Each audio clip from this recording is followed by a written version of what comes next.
भाई जो इधर खड़े हैं एक बार हाथ उठा के बोल दो कि यहीं से चले जाओ, मैं भी चला जाऊंगा। ये कभी सिखाया ही नहीं गया तुमको। और अगर तुमको लगता है कि तुम गैर अनुशासित होकर अपनी मांग मनवा सकते हो तो तुम्हारी एक भूल है। अनुशासित होना पड़ेगा। और शायद इनके पैरों में ज्यादा दम है जो खड़े होने का प्रयास कर रहे हैं, क्योंकि इनको बैठे हुए लोग अच्छे नहीं लग रहे हैं और ना इनको बैठना है।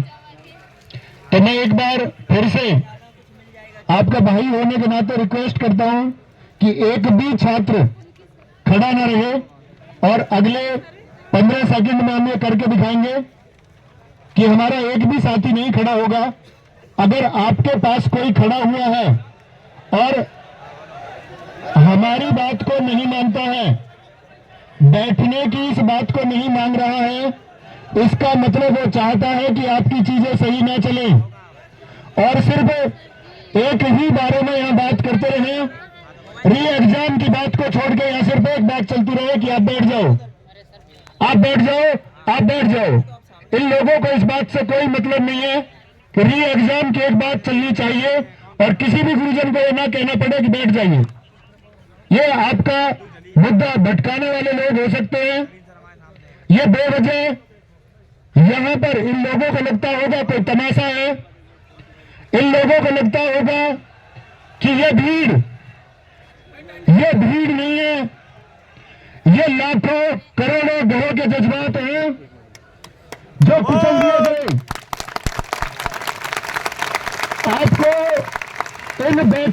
दिए गए।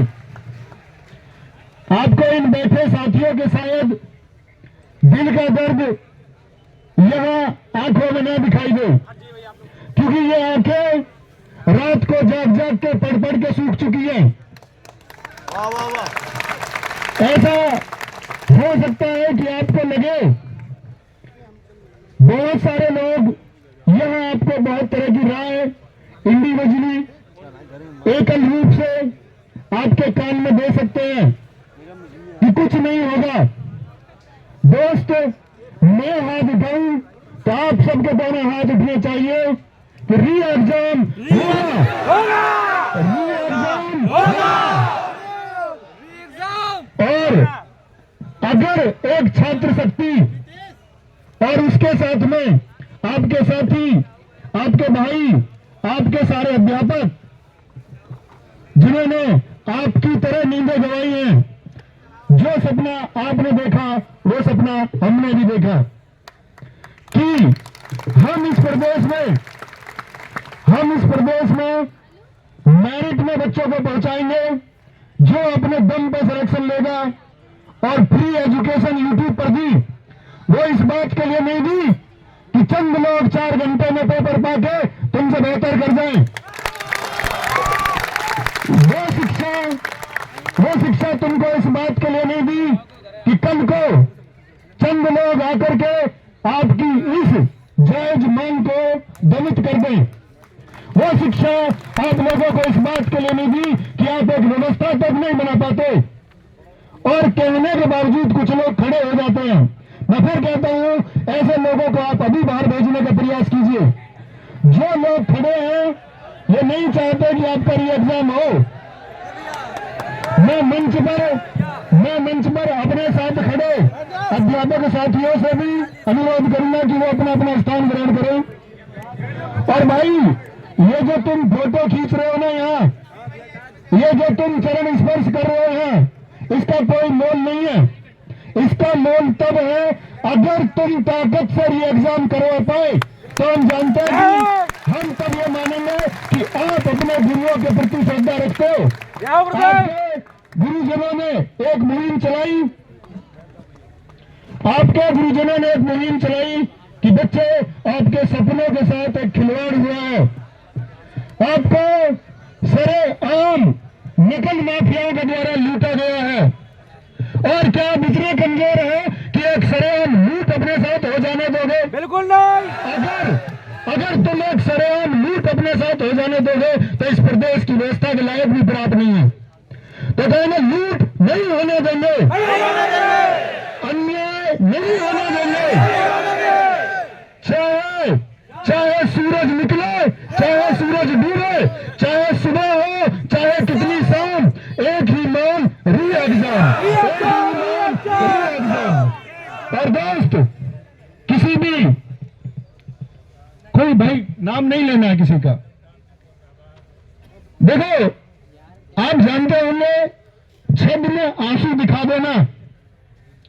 अगर अपने छात्र होंगे, मैंने एक बात कही है कि आप किसी भी विषम से विषम परिस्थिति में मेरी आंख से आंसू नहीं देखोगे। और साथी पूरा जीवन संघर्ष में गया और अंकित गुवाहाटी सर ने सिर्फ एक ही संदेश देकर के मुझे यहां भेजा कि बच्चों की आंख में सूखा हुआ ये आंसू हमको दिखाई देता है और ये प्रशासन को देखना होगा। इस आंदोलन की, इस महान आंदोलन की अभी एक शुरुआत हुई है, अभी बस इसका समय हुआ है। और आप देख लें, हम साथी कल तक इसको इस देश का सबसे बड़ा आंदोलन बना देंगे। अन्याय नहीं होने देंगे,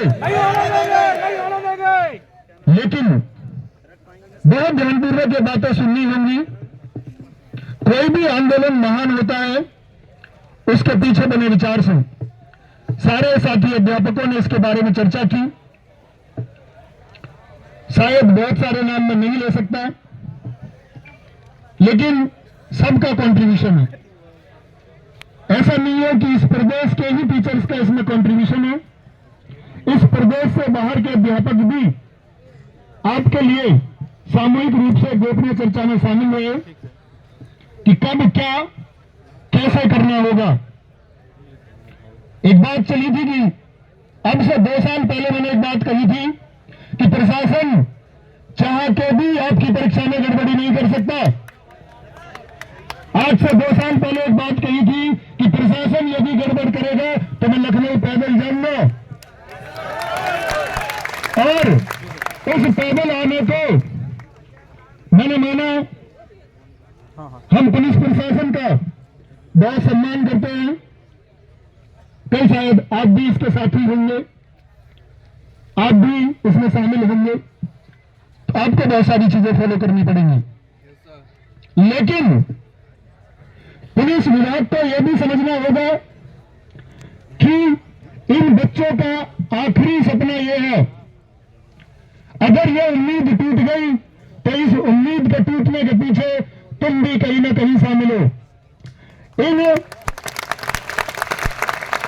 निम्न वर्ग के, इन किसानों के, इन मजदूरों के, इन सपने देखती आंखों के गुनहगार तुम भी होगे।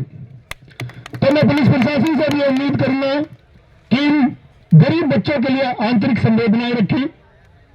माना आपको प्रशासन की बात सुननी होगी, लेकिन इनके लिए प्लीज थोड़ी सी संवेदनाएं, थोड़ी सी भावनाएं, जिनके सपनों को कुचला गया।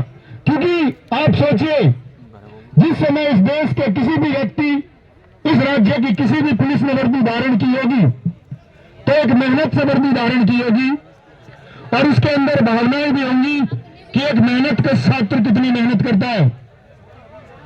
और यदि भावनाएं नहीं है इन छात्रों को लेकर के, इन मासूम साथियों को लेकर के, प्रशासन के अंदर अगर थोड़ी भी संवेदना नहीं है, तो इसका मतलब होगा कि प्रशासन में भी इस धांधली की तरह शामिल हुए कुछ लोग उस समय भी भर्ती होंगे। तो प्रशासन से अपील है कि इन बच्चों के लिए आंतरिक भावनाएं बचा के रखें। क्योंकि आप सोचिए, इस प्रशासन में बैठा हुआ हर व्यक्ति सोचे, हर मंत्री सोचे, हर संतरी सोचे, हर एक पदाधिकारी सोचे कि अगर आपके सपने को कुचला जाता तो तुम्हें कैसा महसूस होता। इस छात्र को दोबारा परीक्षा देना ये अपने आप में एक दर्द की बात है, क्योंकि जिस हौसले से हम एक बार पढ़ते हैं, एक टारगेट के लिए पढ़ते हैं और 45 दिन में हम इतने सारे विषयों की तैयारी कर जाते हैं, वो हौसला हम फिर से जुटाएं और फिर से खड़े हो, उसके लिए छात्र तैयार हो जाता है। छात्र के लिए ये बहुत कठिन और मैं कहूं एक हृदय विदारक बात है कि हमको इतनी मेहनत के साथ ये परीक्षा दोबारा देनी होगी, लेकिन हम देंगे। We want re exam.